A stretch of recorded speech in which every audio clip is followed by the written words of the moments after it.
our show on the India Street where we talk all money, all India, all the time. Well, most of the time. Our show will inform you, entertain you, and get you excited about making money in India. Today, we'll talk about the impact of the rising rupee. Everyone's heard about the famous Indian rope trick. These days, though, the world is talking about the Indian rupee trick. In just the past few months, the value of the Indian rupee has appreciated sharply and reached a 7-year high. The rising rupee may be a nightmare for exporters and outsourcing companies, but is it all that bad? I don't think so.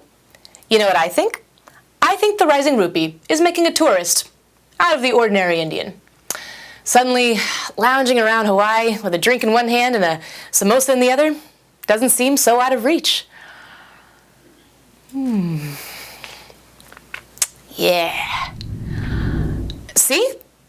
And speaking of the rising rupee, ladies and gentlemen, we here at theindiastreet.com have discovered a new indicator which correlates with a fluctuating rupee. BBC. Blonde Bollywood Cleavage Indicator. Yes, you heard it right. BBC. Blonde Bollywood Cleavage. We've actually spent months studying the subject. We've found the more the rupee rises, the more blondes appear in a Bollywood item number.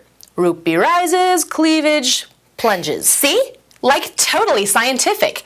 They're wearing less and less as the rupee rises and the dollar falls.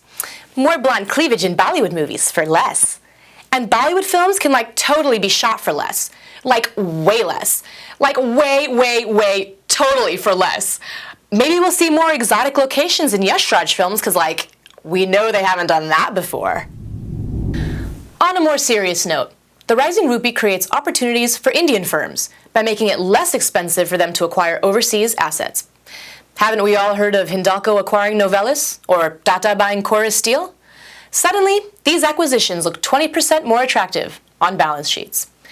Now, on the flip side, Indian companies like Satyam, Infosys, Wipro, and Tata Consulting Services are feeling the pinch. If you get your income in dollars and pay employee salaries in rupees, you are likely to feel pain in the short term.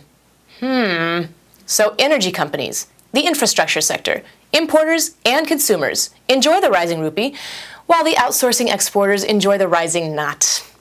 To find out what may have triggered the sudden rise in the value of the rupee, let's go to our favorite investigative reporter, our very own Desi Money Honey, Miss Dina. What happened to the rupee? What? Oh, rupee! There might be a link between the Indian mangoes and the Indian rupee. What do you mean? The U.S. finally allowed the importation of Indian mangoes. In April of 2007, India and the U.S. signed a historic Mangoes for Harley-Davidson deal. Yeah, that's right. After a wait of almost 2 decades, the U.S. relaxed its trade restrictions to allow the importation of Indian mangoes in return for India opening up markets for the macho motorcycles.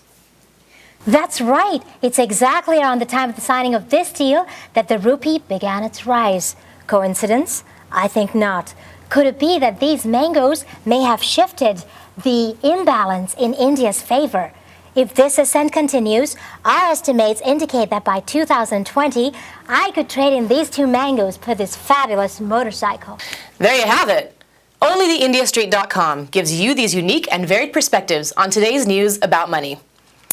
Of course, all this talk about the rising rupee is getting me excited. Right about now, I could use a remittance of a big stack of those Indian rupees.